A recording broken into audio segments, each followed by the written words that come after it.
They say hunting and fishing can be dated back more than 2 million years. Throughout the years, the historic angler and hunter has steadily evolved into the avid hunter and angler that we know and love today. Welcome to the Outdoor Defiance podcast. As you listen, you will hear comical stories, companies talking about their products, researchers talking about their research, and overall ways to help you become a better outdoorsman. Welcome to today's episode. Yo, welcome back. It's episode 15, and today it's just Gunner and I. But we have a pretty cool topics we kind of want to go over that mean a lot to us. But before we dive into it, we'll be at the World Deer Expo in Birmingham, Alabama, July 19th through the 21st. We'll be at booth 4319, so 4019 or 4319, excuse me.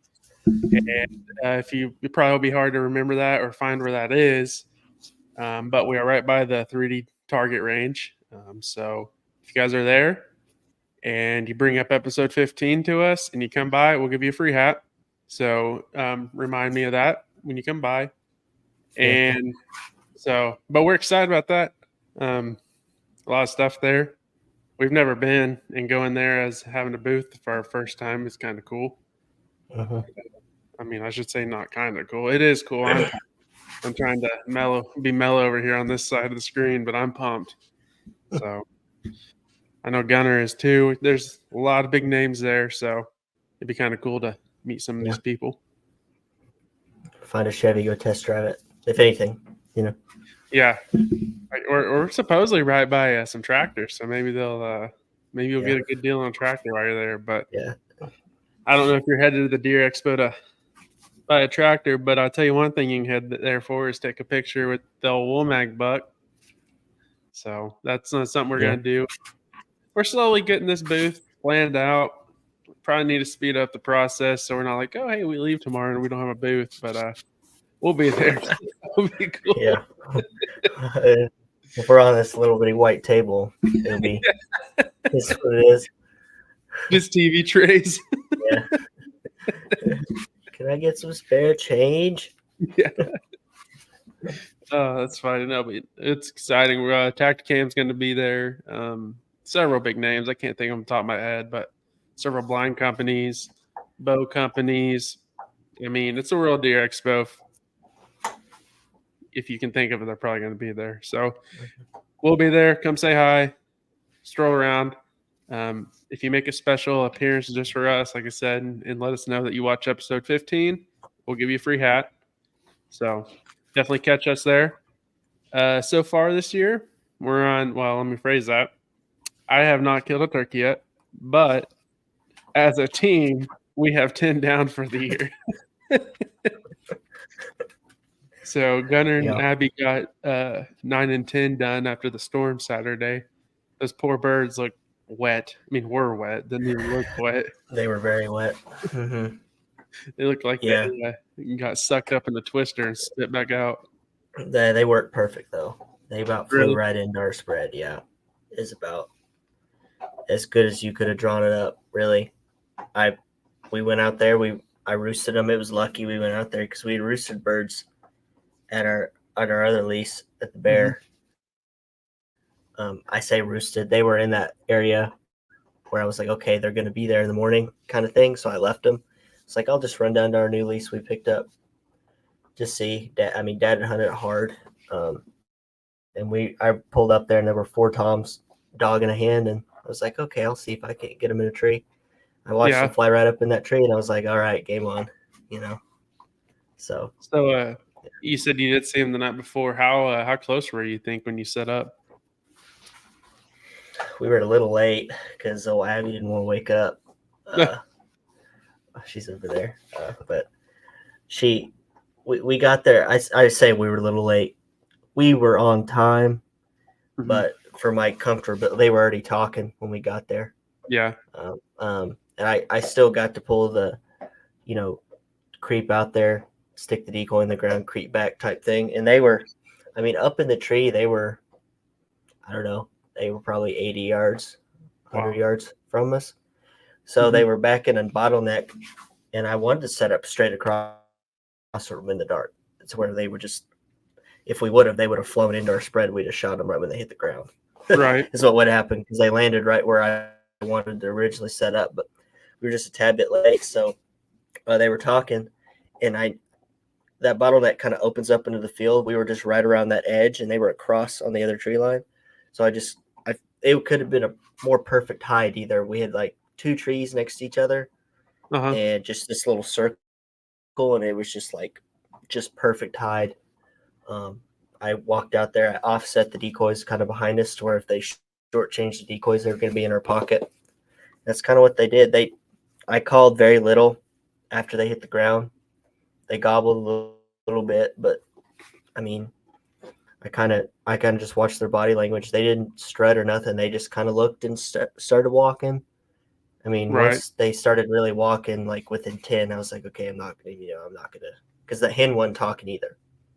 Yeah. It's like, I'm just not gonna. If she was talking, I'd have talked back, but I had her fooled too because she was behind them, following into there. But the 4 toms came in as perfect as you could have it, and I was like, all right, Abby, you take the first one, I'll take the second one, and it only took 5 shots, but happens.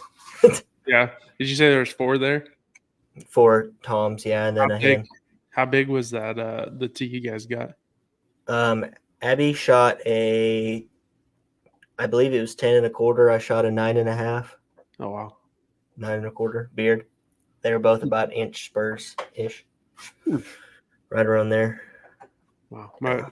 Hey, we got that on video, so we can't spill the beans too much here. But it'll be out hopefully before turkey season. I'm trying to get this one out, and then the OFO, and we won't spill too much beans there. I mean, our posts kind of have all of our veterans tagged out.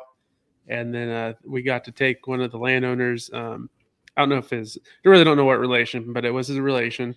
And we got to take him out. He was 15. And I think that was his second bird is what he said. But his first bird was like 11 and a half inch beard. So that was going to be hard to beat. But we did get a 10 1/4. So it's 1 hair touch a quarter. The others touch 10. So you can say whatever it is, but it's the longest hair in my book. But that was fun. That was cool. They took a long time to work a short distance, and the video is sweet. So definitely stay tuned for that one. And then Tanner Russ down in Colorado, he's been getting it done. He drew a tag, went and got that done in the first day. He said they weren't really seeing any birds. Finally found a tom, and he said by miracle he got that one in.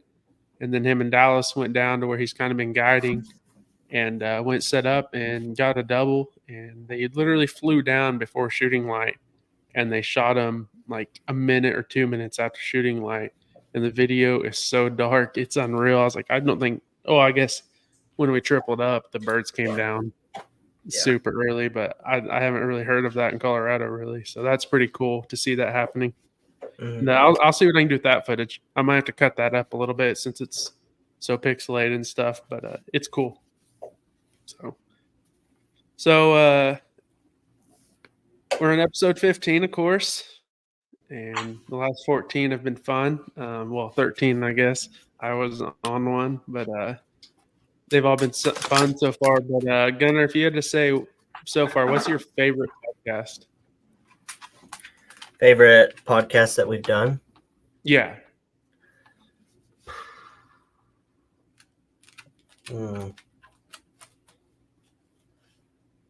I don't know. The one with Bailey was cool. Yeah. Because he had a lot of connections with a lot of people. I didn't even realize he had, like, Mitch Rumpala was, if you haven't listened to it yet, he has a cool story about, Mitch Rumpala, and he has a cool story about the King Buck. That was really cool. I think one of the more down-to-earth ones that I enjoyed was definitely Ethan's. His was super neat listening to that story. I'd say one of those two. Yeah. I don't know my top. I guess I shouldn't say we have a favorite, but I definitely Dr. Chitwood. That was fun. Learning about turkeys. Ethan, that was fun to see another fellow Oklahoman just like us smacking a giant. So that's always fun to see, just the average guy winning. I mean, even the one about us talking about the Womack buck, even Adam with the fire. I mean, all these you've learned something. I have, Mhm. I should say, but it's been fun. We have a couple coming up. I'm not going to spoil anything, but we do have a veteran coming on, and I don't know what he's going to talk about yet, but I will say it might be bone chilling, and it'll be a really neat story to see what the outdoors has done for him. But that's all I'm going to say about that. I don't want to spill the beans on any of that, but it would definitely be cool to hear some of his stories. So today's main topic, Gunnar and I are going to talk about some of our favorite stories and kind of what it meant to us, the kind of what we learned down the road from them, and some of the stuff.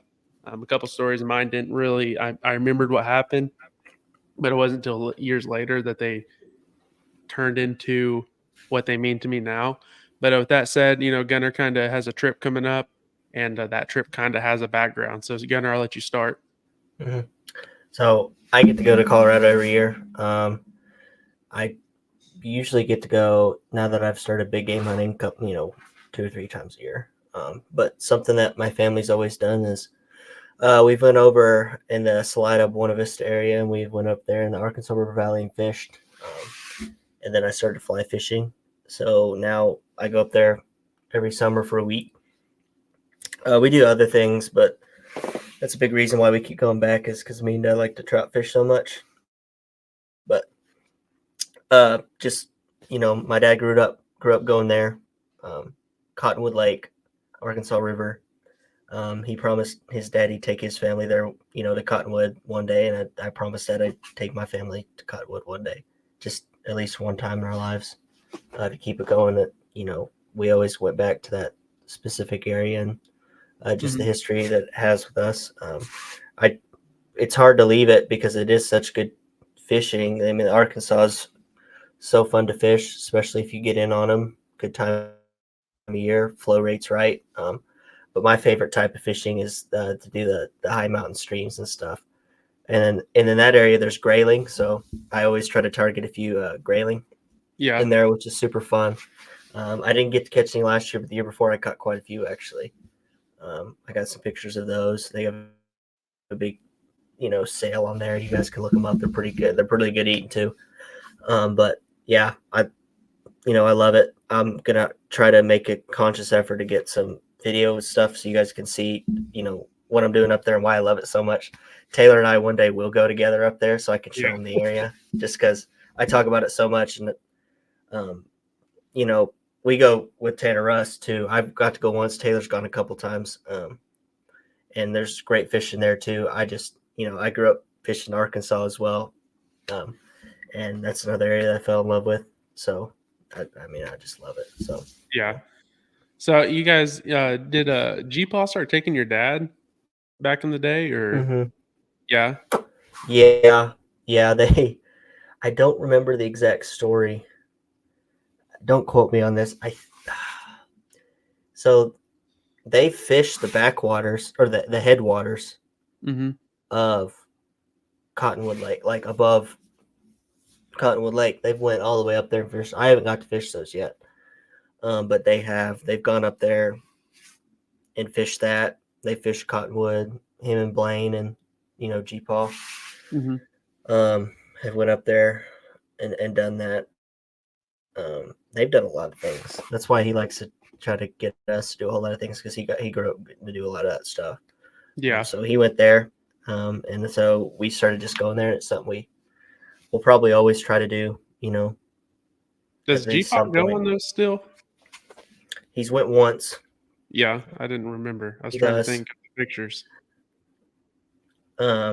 He loves it up there. He does. He goes and elk hunts with us just to sit and camp and cook. So much he just likes it up there. He just likes sitting in a lawn chair, 50 degrees on top of a mountain. That's like, he's retired. He's, that's the life to him. Just kind of, him and Blaine cooking biscuits and fishing every once in a while. That's what they like to do. Yeah. So that's crazy. It's crazy to sit here and hear that, because like I've never really had a family that travels for hunting. Like we go on vacations and all that, but out of state hunting was not a thing until I went to Nebraska and Colorado like a couple years ago, and in my 20s. So that's like the first time I rephrase that, or I'll go back on that. My dad did travel to do when he ran his bird dogs and do trials, but I don't know really if you call that hunting or, travel to hunt. That's more of a sport aspect Mhm. of it than it is the hunting, even though hunting is a sport, but you know what I mean. Yeah. It's more of a competition than it is the hunt. And I know I know he's been to Kansas to hunt. I think he's been to Texas to chase quail, but as like a family, I can count easily on one hand, if not on a couple fingers, how many times I've been out of the state to hunt or fish with my family, which is crazy. It's like Mhm. I didn't know that was like really uh, a huge thing until I get older. And now I'm like, man, I can't believe I missed out on so much. But we grew up hunting whitetail, and that's what my family likes to do. And I'm kind of the outliner of the family that took hunting a little more serious. I don't know if you say serious, but I took it to a different level. Definitely went from muzzleloader and rifle and went into archery, and then now out of state, and now I'm doing this. So I definitely took it to the next step. But yeah, I didn't know really people did that. So that's cool that Mhm. you guys got to do that.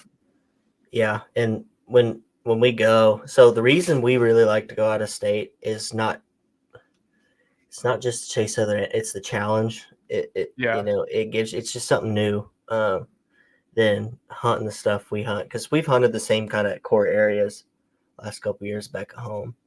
Hmm. When we get pumped when we draw in Oklahoma because we get to hunt something new. Yeah. And we don't measure when we go out of state, because we have like at most 5 days to Right. hunt a lot of times in these out of state. So I've harvested out of state several times, but I could have harvested most years except for the second year elk hunting. First year I had opportunity. Second year I really did. It Yeah. was a rough year. But the third year I missed. I missed an elk, and then I killed a mule deer. But we measure it more on like how much fun we had. Are we seeing animals? You know, are we? I measure. If I'm seeing animals, if I'm in them, like I'm having fun, dude. Like I'm looking Oh at yeah. animals. It's a strategy type thing for me. Like as the days go by, your standards go down, which is also fun to me. And we're hunting public stuff, so standards aren't like super super high like they might be Yeah. here.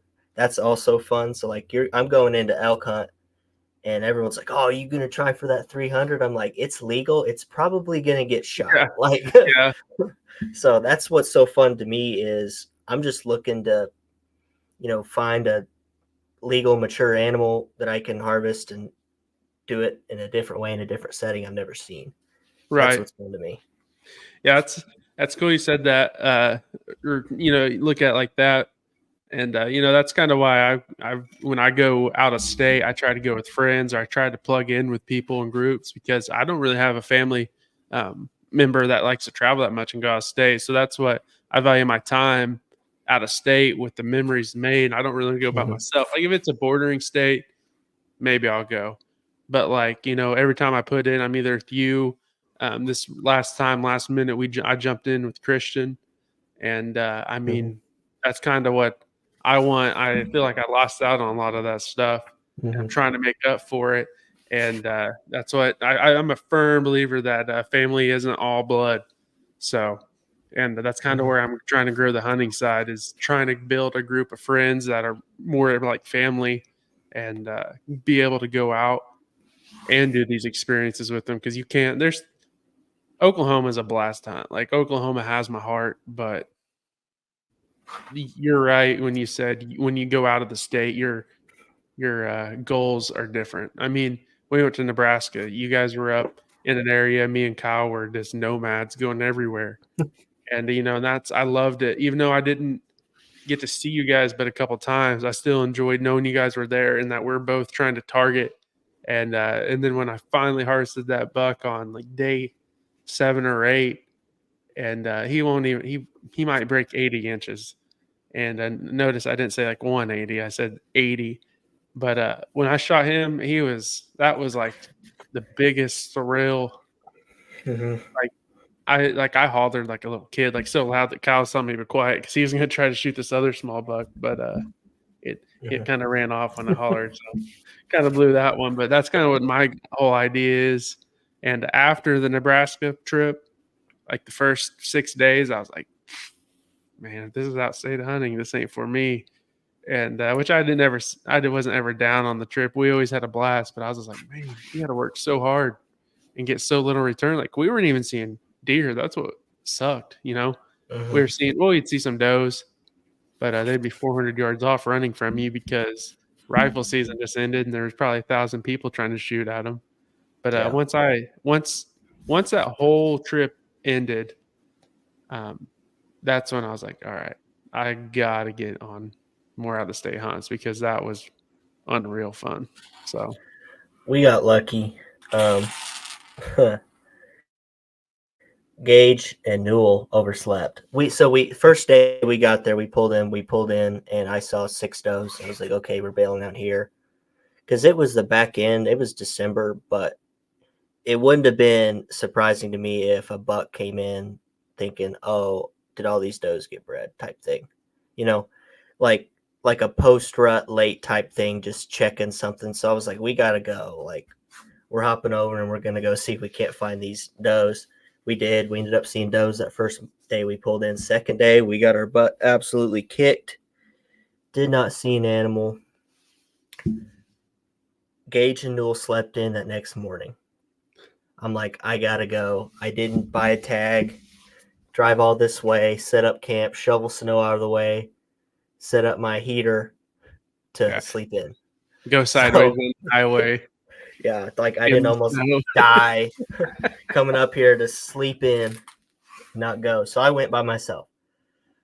I like, okay, I'm going to go to the edge of this public over by where there's some trees. There's a river down there. Maybe I can get something coming off late morning, whatever. Well, I did. I caught a couple of those coming back onto private. I'm like, okay, we're coming back here. And by gosh, did we find the deer.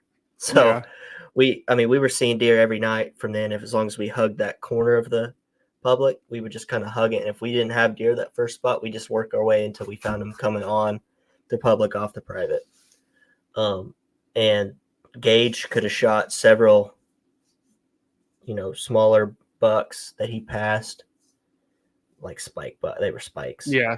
They were like little spike forky mule deer. Yeah.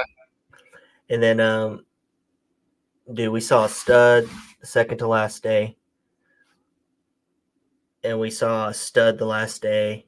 And that morning, so we saw a couple deer that I got excited for. Like I was like, okay, I'm going after that deer.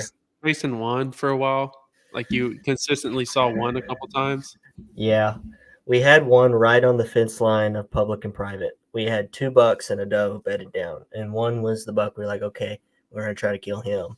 But if they both crossed, me and Gage were going to try to like double or something. Like, cause they were both legal. And we were coming to the end of our hunt. And there was a snowstorm coming in. I remember that thing. So we bed them down and we leave because, we like go back to the truck or whatever. We come back. They're still there. We just took a bet on that they'd still be there. Yeah. And they were, and then we came back. It was dumb. We shouldn't have left, but we came back and they were still there. And all of a sudden the snowstorm comes in and we can't see them now. And it's just like, whoosh, whoosh, whoosh, whoosh. Yeah, I got bad. Ridiculous. And we looked at each other and we were like, yeah, they're not moving. Because it was going to be a snowstorm. It snowed all night. And so we got out of there. And we showed up the next morning. We were on deer again because we went back to that corner. But Gage ended up harvesting a mule deer doe last 10 minutes of light on the last day we were there. And we carried that horse out on the last night. Yeah, so we carried her out. We made a play on a pretty big buck there at the end, and they spooked. And there was one doe left on the public side, sat on top of the hill, and Gage had that rigged up, smokeless, like, arm cannon. Yeah. And he's like, can I shoot it? I'm like, yeah, it's your tag, buddy. I put the sticks out there. He's sat there, and the rest of that doe sitting there staring at us. I'm like, you're an idiot if you don't run. Just boom. Gage was concussed the entire way home. He had a migraine. He's like, God, I should have done that. Like, just we pulled that. It didn't hit it. It was like a delayed reaction too. He was just like concussed in the back seat, like asleep. Like he'd get up every once in a while and be like, "Where are we at?" Like Nebraska still. Didn't he say? What didn't he have earplugs and he forgot to put them in? Yeah, he forgot to put him in, and that gun messed him up, but it smoked that doe. Smoked her. How far was the shot? 250 yards. Holy cow! With a muzzy. 200 yards at shortest. Wow. I'd say. It's a poke. Yeah. With a muzzleloader. Dang. Yeah, no, I shot mine at like 100. Maybe no, I think it was actually like 90 something when I hit the rangefinder, and I was like, yeah, close enough. We're going for it. Yeah. And heck, I got 2 shots off. When I shot, he just took 4 steps and was just standing there, and I was like, oh my gosh, I missed. I don't like muzzleloaders. I know I've probably said that before, but I do not like muzzleloaders. So I was like, oh my gosh, I missed. So I reloaded. I belly crawled. When I first snuck up to him, I belly crawled. Man, I couldn't tell you how far. It was over 100 yards. I belly crawled. And then before that, I took my shoes off because the grass was all crunchy and it was dead still. I belly crawled up the hill. And I remember I could just barely see through some grass, and there was 2 does just doing the old draft neck looking at me. And I'm like, how can you guys hear me? I literally have crawled so slow and been looking up at Kyle to see, he'd be like, thumbs up. Yeah, they're not looking. Thumbs down, they're looking. And I was like, how? What is going on?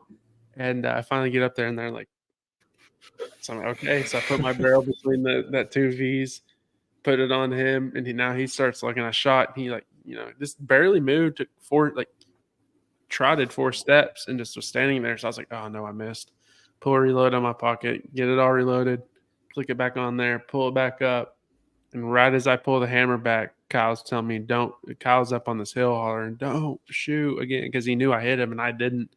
I shoot again, and as soon as I heard Kyle say something, I just did this, and that deer just fell over. I totally missed the second shot, but he just went bloop. And but yeah, when that one hit, man, I literally screamed like a girl up on that hill. And it was funny. These guys watched it. These guys saw us pack him out, and the next day they were there when we walked back, and they didn't see anything. But what was really cool was a big old bald eagle was on that carcass. So it's crazy how fast that thing found it. That is cool. Yeah. Nebraska was fun. Will I go back? Maybe eventually, but I got a couple more states I want to try out before. I'd go back. I had a blast. We hunted up by the sand hills. I loved it, I gotta say. Yeah, we hunted a little everywhere. I mean, Scotts Bluff, sand hills. There were several places that we hit, and we saw deer, but it was just always does. Like, we could not find a rack, and finally we did, and then I made a move on. But we were after mule deer, and we would find racks. Let me step back on that. We would find the racks, but they're always 400 to 800 yards away from public. Yeah. And there was a couple of them that were 300-400 yards that we were like, oh man, that's close. One of them we glassed from the road, and it kind of flattened out and went to some ag fields, and they were on these ag fields. Well, there's a little creek that ran back to public that had some taller couple shrubs and trees on it. And I was like, man, they have to be using that to go in public. And me and Kyle make this whole plan. And so actually it came down, kind of flattened out, and then it came up a little bit. And then it was the agriculture fields. Well, on the map, it was all green back there. The public looked unreal right off this fence line. And I was like, looked at Kyle and I was like, dude, they're there. And poor me and Kyle, we didn't know that behind that agriculture drop-off, that there was about 3,000 to 4,000 acres just burnt to the ground. Because we walked 7 miles on this horseshoe to get back to this place, top the hill. And it was just toast. I mean, this black charred, nothing was down there. We could see the deer, but when they went off the field, they literally went down and right by this guy's barn and behind his house and bedded down behind his house. And we were I mean, they look like little ants out there.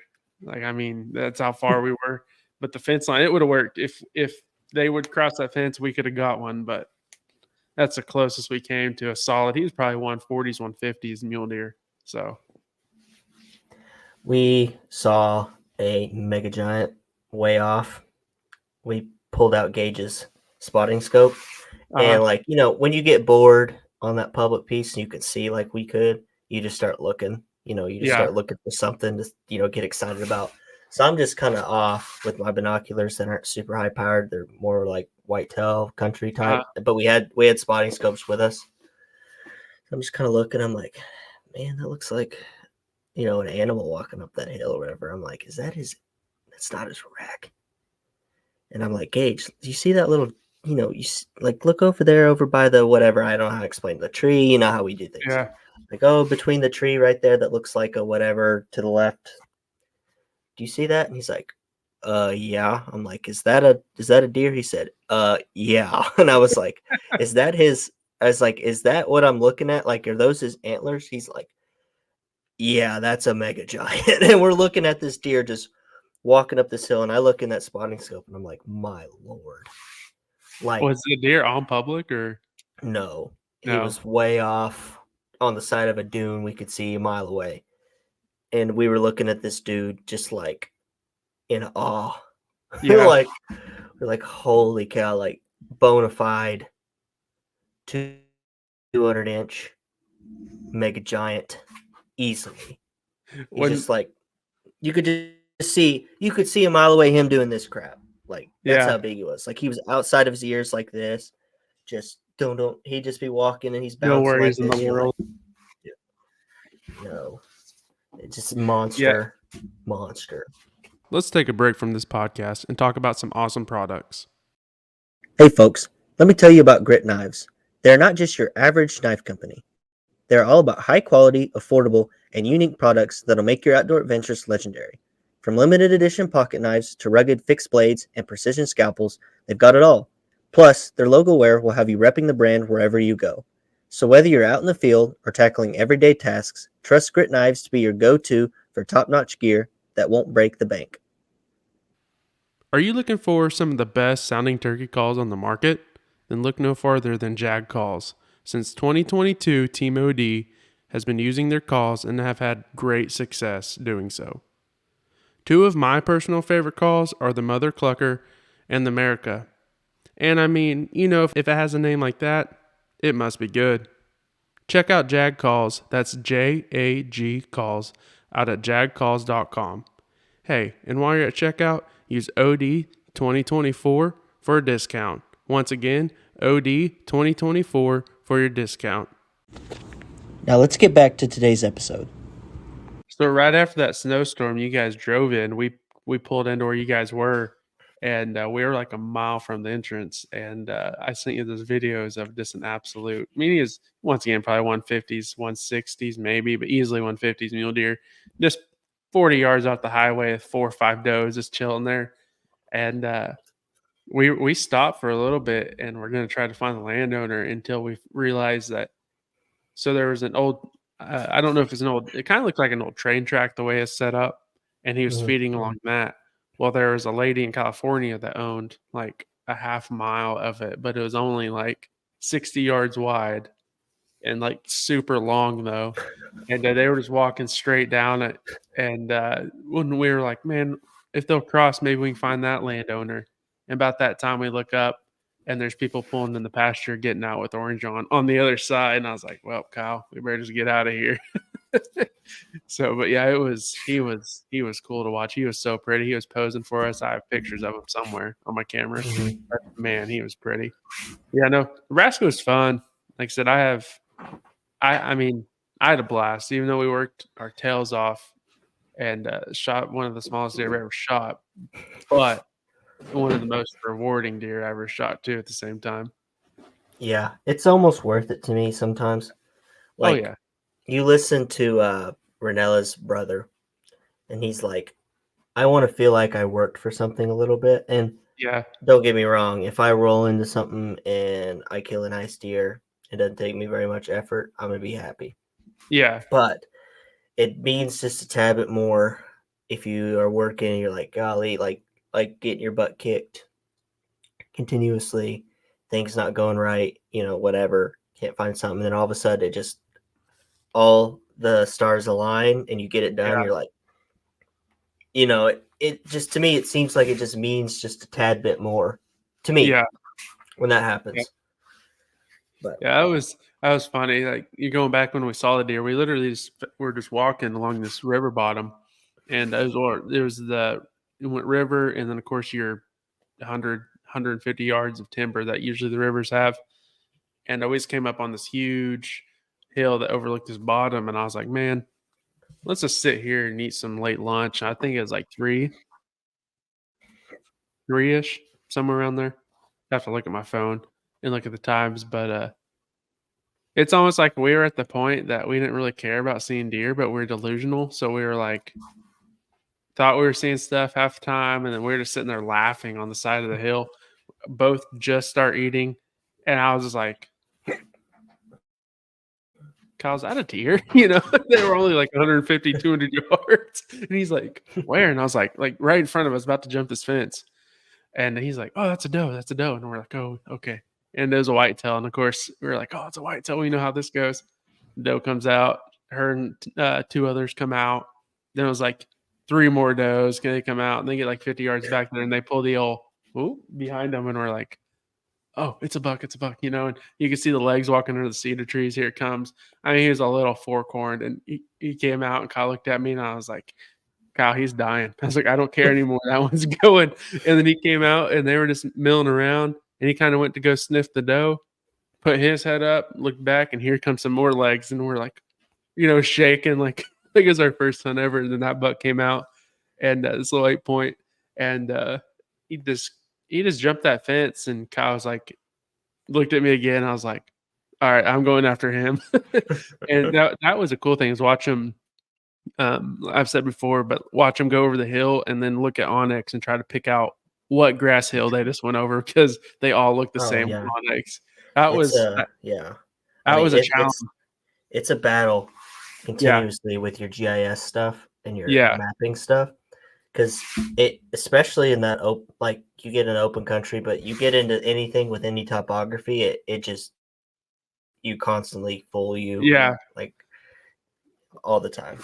It took us 45 minutes to catch back up with them once they got around from us, but that 45 minutes from catching up and the shot, and probably 20 of that was me literally belly crawling, no wind, in the crunchiest grass I've ever heard in my life. But Yeah. no, that was fun. But so going back on our topic, what would be one of your favorite memories that you have that kind of like, you've always it's always been a memory, but it might not have meant as much then as it does now to you. Do you have a memory like that? One of my bucks in Medford, I didn't shoot him very good. And we had to, it was like, if we had dogs, it was dog time, if that makes sense. Yeah. Where I hit him. We needed to go kill him. And we had bumped him like twice. And we were in the wide open. We could see where he's going and everything. And this really put into it put it into perspective. I won't say what we were like. I won't get into the gritty details, but we bumped him. Yeah. And this really put into perspective how badly Dad wanted to see me harvest a deer. Like, yeah, you don't, this really put it into perspective, like how badly he wanted to see me kill a deer. And I was young. It's the deer next to my mule deer on the wall. He was my biggest whitetail to date, not even close. Oldest, most mature deer I've ever killed. And then, what's happened since, but I was really young then, and I didn't put a good shot on him, and Dad had enough of it. He has his gun too, because he's got a tag. We're rifle hunting out there. He's got a tag. And he's going to die, but we needed to put him down. That deer comes up in the third time and just boom. And I'm like, what just happened? And he's like, he's dead. I'm like, huh? We walk over there. He shot that thing straight through the ear, no holes made. right through the ear, in the head. Wow. That thing popped up, and he just went boom, like quick scope, Call of Duty, Modern Warfare 3. Yeah. And he's like, Gunner, I wasn't chasing that deer any longer. I'm sorry. He's your deer. You shot him. I was putting him down. He's like, this is your deer, I promise. I'm like, okay. And that now, it puts into perspective how badly he wanted me to shoot a deer. And, we went out to Medford several times and we've harvested deer. And sometimes I've sometimes shot the bigger deer, sometimes dad has. He's never been when I was really young, he really wanted to get out there after me, but he really wanted me to tag out first. Yeah. Before he really started going hard. And when I tagged out, he would really start, getting after it. Right. But the older he got, the less and less, less and less he really cares. He just wants to go. He wants to go with me. And that was about he's like, Gunner, that put in perspective how badly he really wanted me to, shoot a deer and be there for it. And it was a hot day.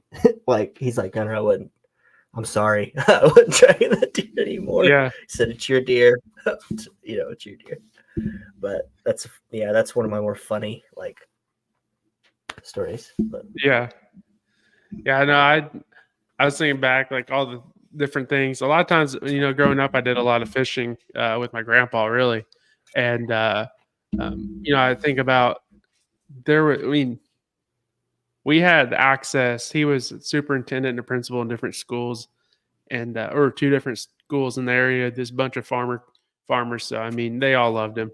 And if you ever meet him, if he listens to this, it's there. You would understand why everyone loves him. He's just a phenomenal dude, super smart, doesn't get mad. The only time he's ever hollered at me was I was in California and I was picking up these pine cones in the redwood forest. I was picking those up and I heard a crunch to my right shoulder. And I looked and there was a cub, a little bear cub. And I was like, dang, I've never seen a bear this close. It was probably within 75 yards of me. And then I heard another crunch and I looked, here came another cub and its mom. And I do not know what God's voice will sound like until I meet him.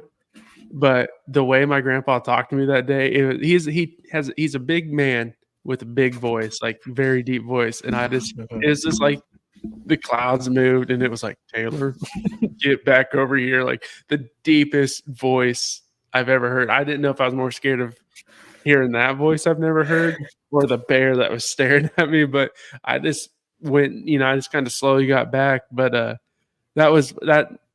But when I'm going with that, some of my favorite memories have been with my grandpa. And I said he was, once again, I said he's principal and superintendent. So we had lots of land to go to. But I never knew that you could. I grew up literally catfishing and perch fishing. I didn't know there was really anything else for the longest time growing up. And, and I look back at the days, like I remember when I started, I was like, Grandpa, I need to take another pole so I can try to catch a bass or I can start trying to catch a crappie. And I never really put it in perspective until, years down the road of what those memories of me and him just sitting there, throwing liver out in the water, dough bait, whatever we had that day to catfish, and our conversations during that time. And, as a kid, we're talking about, who knows, it's whatever came to mind, talking about, he told me about family history. I learned about arrowheads. He has a giant arrowhead collection. I've never seen one as big as his, a personal one as big as his. And all the artifacts he has. He has rocks that were made into bowls from the Indians. He's actually found sites of bones and all that and had to call in and all that. Call in whoever you call in when you find that. And they came back, put them back in their place, the people the tribe did. And but I don't really know when I can say I learned, like, wow, like that means a lot more to me now than ever. But it was definitely later down in the road of like the memories. I got to sit there in a chair next to my grandpa and smelled like god awful liver or god awful catfish and rode home in the truck smelling like that. But those memories right there, I mean, I will never forget that. And that's something, you talk about getting to go fish with your grandpa and dad. I got to do that with my grandpa a lot. And that's something I will probably never, ever forget. I mean, I'll promise you I'll never forget, but it's something I hope to pass on to my kid. I don't want to teach them immediately about bass fishing. I don't want to teach them I'll probably have a boat when they're here. I want to slow it down a little bit and do what my grandpa did, because now I appreciate that, because at times that I did start like bass fishing and crappie fishing, I wasn't next to him. I was on the other side of the pond, or I was always moving. I was never next to him unless I couldn't get the hook out or something. But the times I was next to him is the times that I will never forget. So that's kind of some of my early memories of something that didn't mean anything till down the road. Probably my second story. I don't mean to be a Debbie Downer, but I got to go hunting one time on this pretty big trip with my cousin, and he's more of a brother than me, really, than a cousin. But we had a blast on that trip. Really, one of the only big hunting trips we went on is in Oklahoma. It was a crane trip. We absolutely destroyed the cranes for 2 days. I mean, wrecked them. And it's kind of funny because the company went with was Crane Wreckers, but we did wreck them. And it wasn't. COVID hit. He got COVID and didn't come out of the hospital. He didn't survive during COVID, but it didn't hit me until that moment. That's when that and the Nebraska. That's when it was like, I got to make these memories with my friends and my family, because something like that can totally twist your world around, and you're never going to be able to make a memory with that person. And that right there put me of like, I got to go. Like, even if I barely can scrape by and get the pennies out and go on this trip, you got to go, because you cannot buy those memories at the end of the day. So those two are probably my favorite two stories. Spent a lot of time with my dad in the tree stand. I hunted with him until I was in 5th grade in a tree stand. And even the same thing, like, I understand now of why he took it so slow to let me go hunt myself or by myself, is because the moments in the tree stand we had together were more important than me, in my mind at that age, harvesting a deer, going out by myself. Like, I was 6th grade when I walked in my first time and actually harvested my deer the opening morning. But I remember that first morning walking in going, dang, I miss my dad, like, Yeah. like that morning I was like, drop me off. Like, this is going to be so fun and blah, blah, blah. And we start walking in and I'm like, dang, kind of miss my dad. And I don't know if it's because I missed him or I was scared because it was pitch black. And like 2 days before, my cousins were telling me about seeing mountain lions that scared me. And I had that in the back of my head walking in at 6th grade. But those three are definitely like memories that didn't hit me until definitely the last 2 or 3 years. They hit me like a semi, like, wow, that's what we're here for. Yeah. Growing up hunting with my dad, I still try to hunt with him as much as I can. Yeah. If I tag out, I'm with him. Like, I tagged out a couple years ago and I got to hunt the last week of rifle season with him. And that was a blast. That was a blast. We just went and did crazy sit-ups, and he's like, you want to try this today? Like what we used to do when I was a kid, like just doing crazy things to try to kill a deer or something. And it wasn't even a deer. I've done the most craziest things with y'all trying to get a pig coming in. Yeah. Yeah. Yeah. We've had pig calls and all that good stuff. Hey, it would have worked if they were there. I'm a firm believer. Your dad was trying his heart out. It would have worked if they were around. Yeah, that'd have been cool. As far as like my grandpa, I went jugging with him at Call. I went one time. Dad's like, "Hey, G-Paw's up at him and Blaine are camping at Call Lake. They're gonna go try to catch crappie. You ought to go up there, drive up there, and just slaughter them." Yeah, just slabs of crappie, and that was one of my favorite times ever. We were gonna go out in the lake, but it was so windy we couldn't.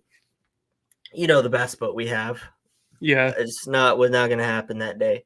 So we literally put in and just went around the bank one time and caught like whatever our limit of crappie was. We caught it. Like, wow. We were there, and we threw back anything tiny because we were catching massive slabs of crappie that day. Like, it was insane. But I killed my first deer technically sitting with my grandpa. My dad was around the corner.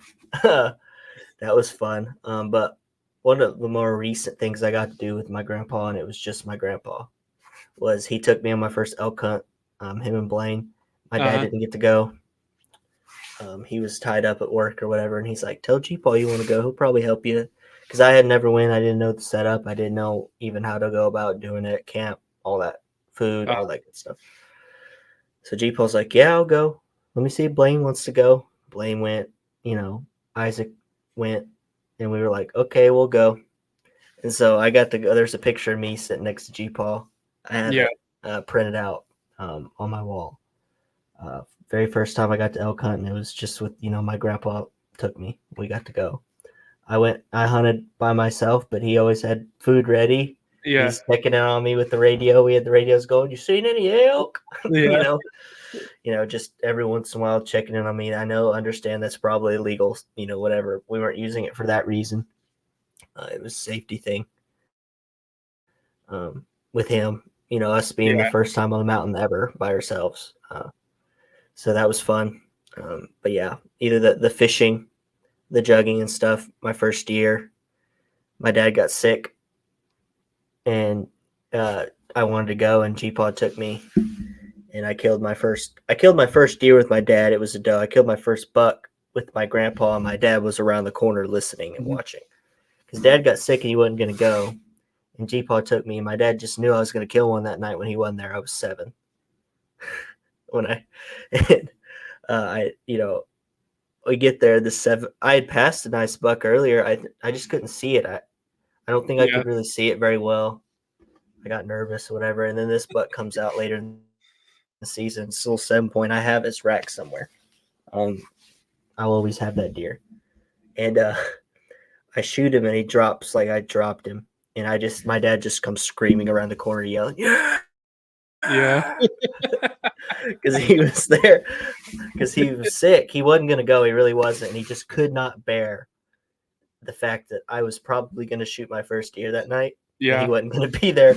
So he took a bunch of medicine, came in there late, and I was sitting with G-Paw, and we killed that deer. And we went out there. That was a great memory. I gotta Did say. y'all know he was there? Like, did you see him pull up or anything? He just came running out. Yeah. Did you think some crazy guy was there for a second? Yeah. I don't even remember what I thought because I dropped the deer and I was just pumped. Yeah. And my grandpa's like, "Attaboy," whatever what grandpas say. And Dad just goes screaming around the corner, "Yeah, yeah." Yeah. So it was, yeah.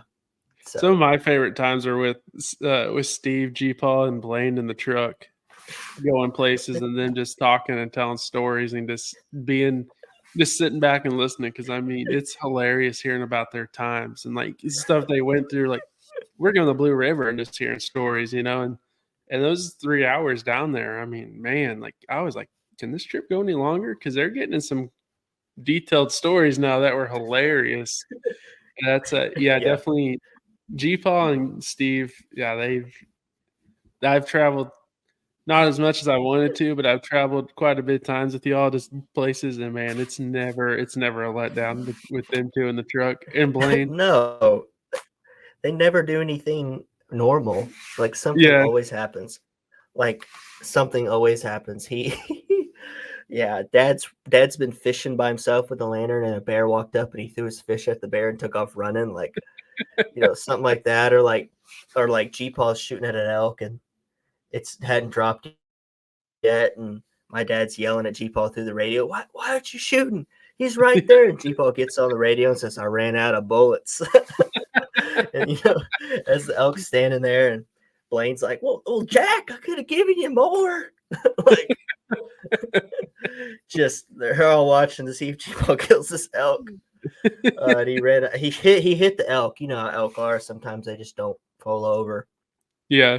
And he ended up killing that elk. But it was funny because he ran out of bullets. And, I don't know if Blaine even takes bullets when he goes. Yeah. Blanks, maybe. Yeah, something. He just likes to go. He likes to tell us about all the deer he sees, typically. And then, he'll be like, "Oh, man, Wayland's, we feel there's 40 deer out there. Yeah. Blaine, you going to go get one? You going to go get one this year?" "No." "No." Like, okay. Yeah. We Gunners when he said that always something happens, it does. It's always the craziest things. Like we went down the White River G-Paul. And that's one of those things, like in the moment, that was probably one of the least fun, like the events that happen were just trying to get us down. And like years later, we can still, it isn't even years, what, 3 years ago, maybe 4. Mm-hmm. And just what happened, like we get down there, the river is roaring. Like Gunner is like, yeah, it's a smaller stream. Like you can go down there and you can find rocks. Like he's like, it's kind of the closest thing to Colorado that we can get to without having to drive the 12 hours. And we're like, oh, let's go. We get down there and the river's over its banks. And Like, yeah, the river's over its banks. We still caught some. And then like we put the boat in. The boat stops working. We drift like we're 2 miles down the way.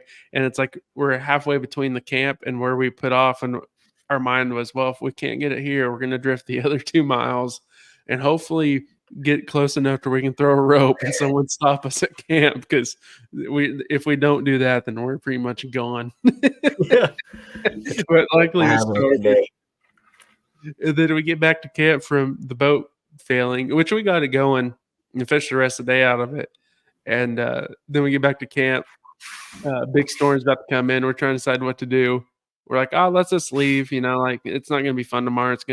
We're intense. Like it's not going to be fun. Let's get out of here. We're already close to the river. It's already out of its banks. Like, let's leave. And we're all kind of upset because we were planning to stay one more day. We load up the whole truck.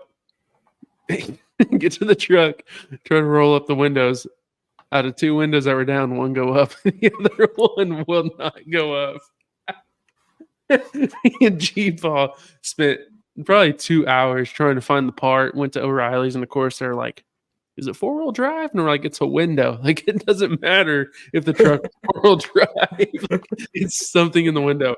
And they're like, "Oh, get this part." You get that part. They're like, the guy's like, "Oh, yeah, this happens to me all the time. Like, it's always this." We fixed it out in the parking lot. Nothing. Oh, then this other guy's like, "Well, we spent so much time there. It was like right between, like shifts. It's like the night shift came in or the evening shift, and that guy was like, "Oh, I can't believe he told you that. It's this part." We put that other part in, take another hour and a half. Doesn't fix it. We had the whole door panel off. Like we had everything off, and the guy's like, "Oh, this will be it. No, hands down." And it's a pretty expensive part, and we get it in nothing. And G-Paul at that time, I've never really seen G-Paul mad, but I could tell in his face that it was time that we probably moved down the road and figured this out ourselves. And we go back, pick up Gunner and Gage. And the window's still down. The storm's coming in. We're like, what do we do? So we got a piece of cardboard, got some duct tape, got some plastic for the cardboard and taped it up. And I rode in the passenger seat with the window down all the way home. And my face was red on this side from the friction of the plastic and the cardboard all the way through that storm. We made it almost. All the way home with that. And then we were 12 miles from Morrison getting back, and we have a blowout in the middle of a storm. G-Paul went on Captain Ahab. Yeah. Let's go get help. I'll stay with the boat. Yeah. He wanted us to unhook the boat, leave him out in the middle of a storm in a freaking aluminum boat. With 4 a.m. Yeah, with lightning everywhere, offside of 412. And he wanted to leave us there while we got a tire, but we stayed there. We got the tire put back on, but yeah, during that was funny. During the time it wasn't funny. We were not very happy with the circumstances. We had to wake up Gage's dad and Steve to come help us and bring us a tire, and then we get back. We're like, man, that was stupid, but here we are 4 years later. It's easily one of my favorite trips. Well, that was our second blowout. If you remember right, we blew out on the way there. Oh yeah, all the way there, and then on the way back. I forgot about on the way there. We had a spare, and then we didn't have. That was the issue. We didn't have a spare because we couldn't find one at Walmart. We tried to find one at Walmart, and they're like, "Oh, we just don't have it." Yeah. Okay, whatever.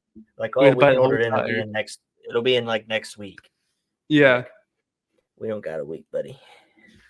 Yeah, didn't we ended up buying like a whole tire and rim. Yeah.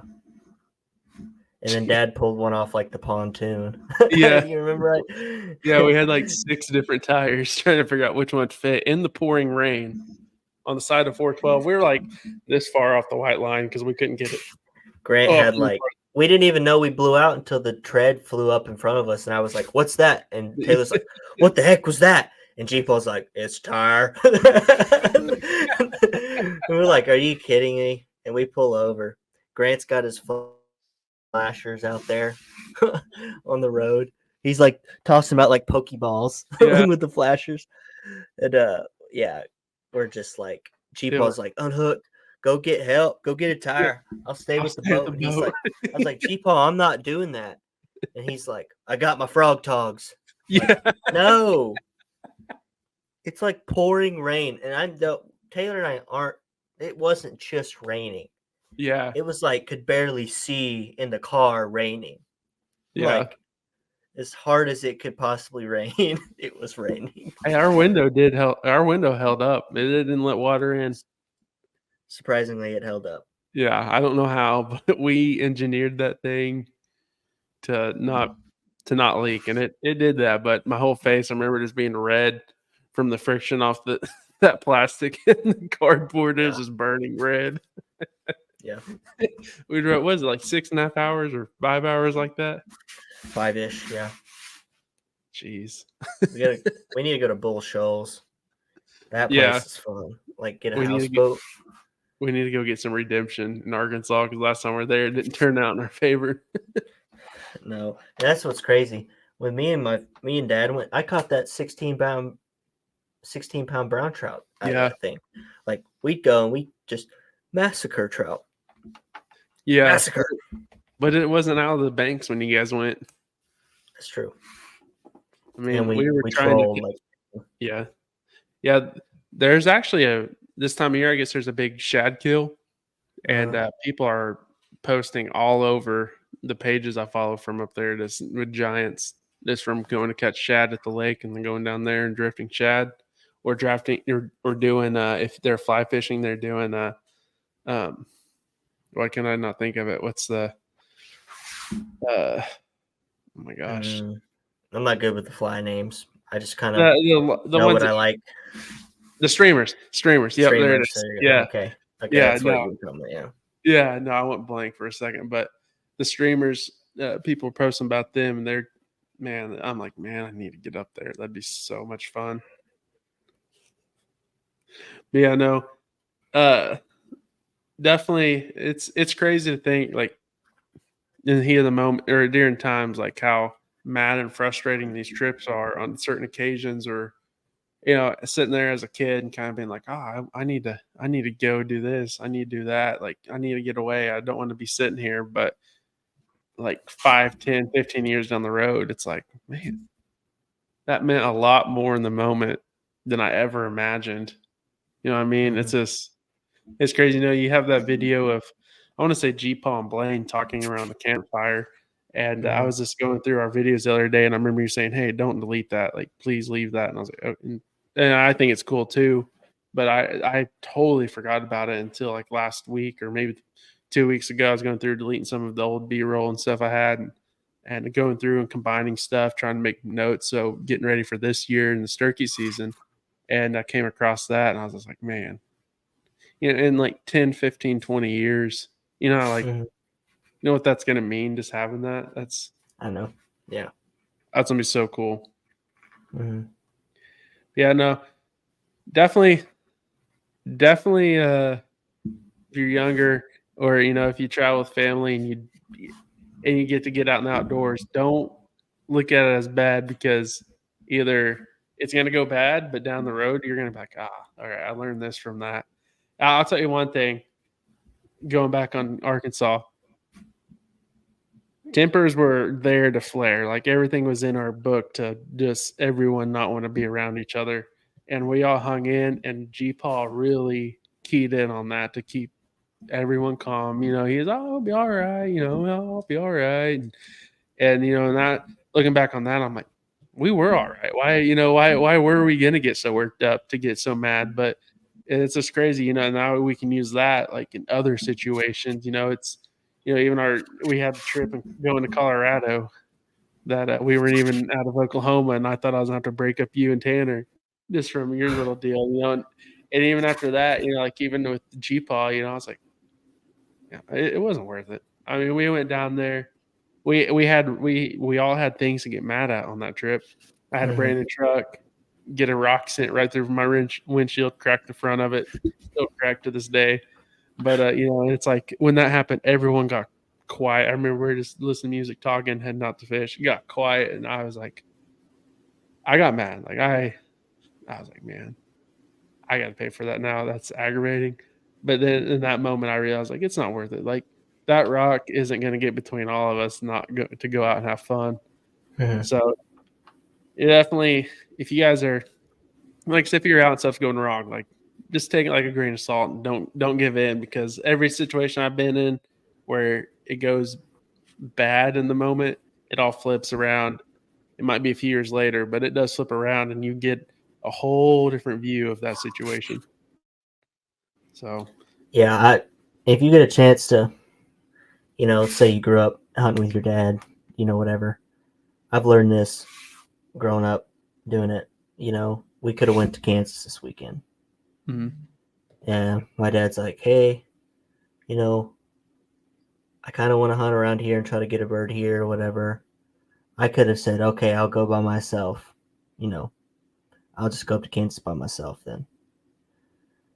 I want to hunt with my dad, like I want to be here with him because he wanted to hunt with me here.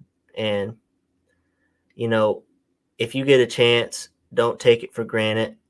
Absolutely. Hunting with your friends or your family, don't just get mad or upset or decide I'm just going to go hunt by myself because, whatever. It's going to mean a lot later that you decided. And I've learned that, I've gotten better about that. Yeah. Just because you can go hunt somewhere by yourself or you're mad or you want to go do your own thing, sometimes it's not worth it. It's much more worth just saying, I want to hunt with my dad, I want to hunt with my buddy one more time, Yeah, it's crazy set. It's like something you learn like when you buy a boat. You get it to go fishing, right? Well, I've learned I don't get to do a lot of fishing. I do a lot of the setups and let people. I'm fine with it. I'm 100% fine with it. I usually catch one or two fish. I move from where the poles are. I go up to the front and I chill because I'm like, I want to watch them do it. And and the joy I've got and we've done, like we go help Operation Freedom Outdoors. Like a lot of those people don't get the opportunities that we get, and we get to see people get their first animal. We've taken kids out to get their first animal. We've taken adults out to get harvest their first animal, catch their first fish, and the raw emotion you get in that moment is unreal. So like one day I will be a dad, and I'm ready to see that in my own kid. But like taking all these people out and get them out, like one of my favorite things to do right now is take out my brother-in-law Dylan. I'm sure he'll listen to this, so sorry I called you out, but he really wasn't interested in hunting a lot. Like his brother and his dad are, but he just liked to go deer hunt and kind of just it wasn't his thing, and he'll tell you that. But here lately, something has sparked, and he just loves it. So like I've had a lot of experiences, and one like out and outdoors doing all this stuff, and well, he's always been like, well, I want to do this, and I've always tried to listen and take that in and go try to do it with him especially if I have the resources.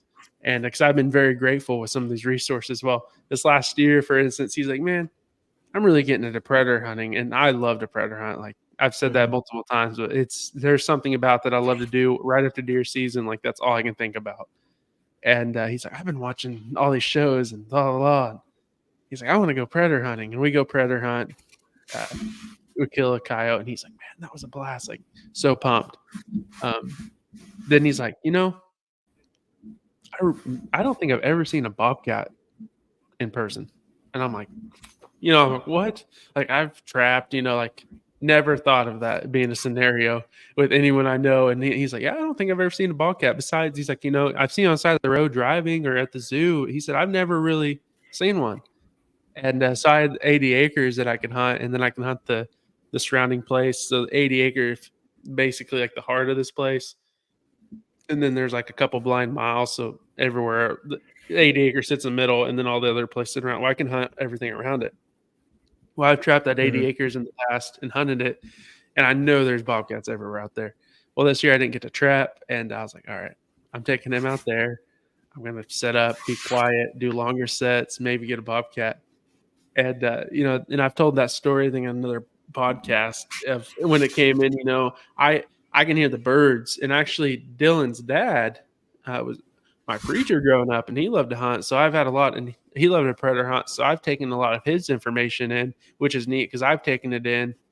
And then here I am using it to take him out. So it's like, wow, that's crazy that it should have went straight to him. And then he'd tell me, but it went to me. But like his dad's always been like, if you hear blue jays or crows, and they're not moving other than here and there, like there's a bobcat coming in. He's like, just be ready.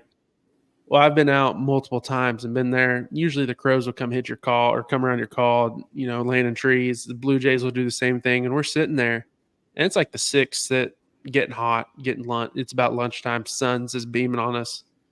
And here's the birds, and I'm like, oh man, here comes the crows. Well, they're not coming in; they're sitting behind us. Well, then here comes the Blue Jays, and they're just doing their screaming, just mad at something. And I'm like, oh yeah, there's a cat somewhere.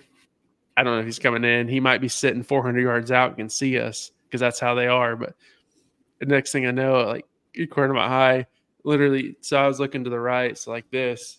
So Dylan's looking this way, and all of a sudden he's like, and then looking at me, and then like looking this way, and looking at me, and it like goes on for a minute, and I'm just sitting there like, oh my gosh, he sees it. Like there's at this point, I was like, the cat's probably seen us. We're sitting against two trees out in the open of where this cat's coming. Like he sees us, and he's like, Taylor, there's a bobcat. Oh, about that time I see the head of the bobcat. It's at that point probably 60, 70 yards by a cedar tree, and it's looking right at us. And I'm like, Dylan, don't move. I'm like, dude, calm down, don't move. And it's looking at us, but my decoy, it's just like my decoy he's like, screw whatever that is. I'm going after whatever's down here making this noise. And he sneaks in front of us, goes on, and stops. Dylan takes a shot. I look over there, and I'm like, you probably need to reload just in case. I'm going to turn it to predator in distress or pup distress, see if a coyote come in. And I look over there, and he's literally has the bolt in his hand doing this, trying to undo it. And he's like, I can't load the gun because he's so pumped. Like those moments, like those right there are, you can't beat some of those moments. We've taken kids out. We've seen people cry of excitement.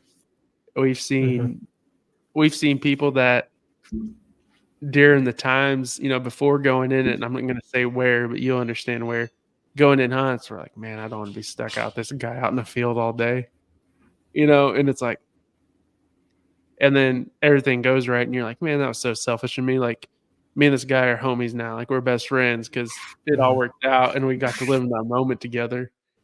So that's definitely if you're hunting, don't try to take everything like a grain of salt. This is what I've tried to do, and turn in the bad moments are eventually going to turn into good. Or if you really think about it, it's not worth it of stressing out. You definitely need to take in the moment. Yeah. It's like piggybacking off kind of what you said. My favorite time of year, and I love the bow hunt. I haven't shot a deer with a gun in a couple years. I don't think now. I've shot one with a bow every year and just kind of held on to my tech. Favorite time of year is like rifle and muzzleloader because I get to get Dad and Jeep out there for sure. Dad'll bow hunt. Dad'll bow hunt. But especially during rifle season, we'll all go out to Pawnee, and we'll all be at different stands, and we'll all be hunting together. You know what I mean? We'll all be on the same property hunting together, and that's 2 years ago we did that one day, and Jeep all killed a pig. It was one of the greatest days ever. him finally killing his first pig a couple years ago, or I don't know if it was last year or 2 years ago, but I killed his first pig, and that was awesome. But I don't know, stuff like that. Like I said, don't get so caught up on the kill all the time. Yeah. You know, be That's in the icing on moment, the cake. be present, understand. And I've learned this, like I said, it's about the memories you make with the people you care about, the people, you know. Yeah, And absolutely. harvesting the animals great and all, and trust me, it is awesome. But it's everything that leads up to it that you one day, like, you know, one day we won't have some of these people to, you know, go with Absolutely. or ask questions. And, you know, you just have to take it all in when you can and do those things with them when you can. So Yeah, that's what, you know, like opening day, that's always been me and my dad and brother's thing, is to go out opening day rifle. And I mean, it's like the night before, I do not sleep because I do not want to miss that chance. And this last, I want to say this last year was like the first time in a long time that one of us had to miss. And I mean, I remember that just tore it was like that just tore me apart. Like I didn't want to go hunt. I was like, I don't even hunt. This is dumb. Like, but I remember it's just like the years before, you know, like I've literally woken up from like a 30-minute nap and been wide awake, and it's like 2 a.m, and I'm like, I'm not going back to sleep, because if I go to sleep, I not wake up. So I'll just get in the truck, drive out to our cabin. And I've literally scared my dad half to death. It's knocking on the door, unlocking the door to get in at 3 or 4 a.m, you know. But it's like times like that I do not want to miss, because it's the memories. I mean, most of the time I don't really I don't shoot one in opening rifle. Like I know it's not going to happen, and I want to be at a different place I usually have a bigger deer at, but I'm like, it's not worth it for missing this memory. But yeah, no, I get that what you said. And another thing, you know, you talk about out of state hunts, and it's like the relaxing factor of I'm going to pass that one, or I wonder what they'll do, or someone else that hunts here would pass that one, so I'm going to pass it. Like when you go out of state, especially like, you know, going back to Nebraska, because that's really I mean, Colorado too, but with my turkey. But when you go out of state, it's like the guy that pulls the trigger, that's the only difference of the whole story. Like everyone else usually puts in just amount of work, helps you out. Like that's what I love about it. Like, you know, that's what I've talked about a lot of people, and you hear those people like, well, I didn't get one, but my whole group did, and it wasn't fun for me. And I'm like, how is that not a blast that you got a text from one of your buddies going deer down, or, you know, like that's a part of me is like going back on the fishing. Like I'll get a couple and I want to go sit. Like out of state hunting, I want to get it done, and I've been lucky to get it done the 2 times I've been, but I know there's going to be a day that I won't. But as long as someone in my group does, or as long as we're happy, we're going to come back, and we're going to have all these memories to tell. That's what, you know, like this year, I hope we all draw for Kansas, because we all kind of put in the same areas. And I mean, we're going to be able to, there's going to be weeks that I'm there that you're not there, but I'll be able to tell you like, hey, this is what I saw here. Or, you know, there might be weeks that you're there and I'm not there, and you're like, hey, here's the input. And it's like, still with that, you have that little input that you weren't going to get, that is so much help. But if something happens, I'm always like, you know, like, we did that as a team. That's what I like about it. Especially, like I said, traveling with a group of friends that get to help each other out. It doesn't get better than that, honestly. You kind of skip through, I guess, if there's anything you can take from it. Definitely, like we've stated multiple times, if you're in the outdoors, don't get upset. Be patient, relax. The memory might not be then that hits you. Like you're still gonna have that memory, but like I said, I remember fishing with my grandpa, and I remember the stories, I remember the laughs. But every year he gets older and I get older, you know, and he's not as mobile as he used to be. It's like those memories get tighter, like, and mean more now than they did then. And so definitely, if you guys are outside, definitely taking those memories, taking those moments, because we're not going to be here forever to be able to do that. So this is episode 15. Me and Gunnar, I don't know, we kind of talked about that today, of what we could talk about. And when we brought up that topic, I was like, yeah, that's a good topic. You know, we could go into detail about a lot of stuff. But I don't know. I feel like a lot of that's important. Hunting season just kicked off with turkey season for 24-25 season. So definitely keep that in mind when you guys go. And I think your overall hunts and memories will be way better if you're not already using that mindset. So, well, episode 15. It was a fun one. Oh, real quick, if you guys noticed, it did come out on a Friday. We're going to try that for certain reasons. We're going to test it out. I think there's a lot more people ready to end their work week on a Friday, so they want to listen to move time faster than they do on a Wednesday. So we're going to try Fridays for a little bit. We might change it up, do Saturdays, but definitely don't get discouraged. We're going to be either a Wednesday, Friday, or Saturday. Right now, we're going to aim for Friday and Saturday mornings, with probably more than likely on Fridays. So definitely put us. I know you can click on there and click follow, subscribe, whatever the word is on whatever channel, and it'll let you alert when we upload. So we're going to upload early. So that should put us first on your list. If it doesn't, props to whoever is going to release it earlier than like 6 a.m. So you can go ahead and listen to this. Is Taylor, the Gunner. You guys know what it is. Episode 15. See you next time.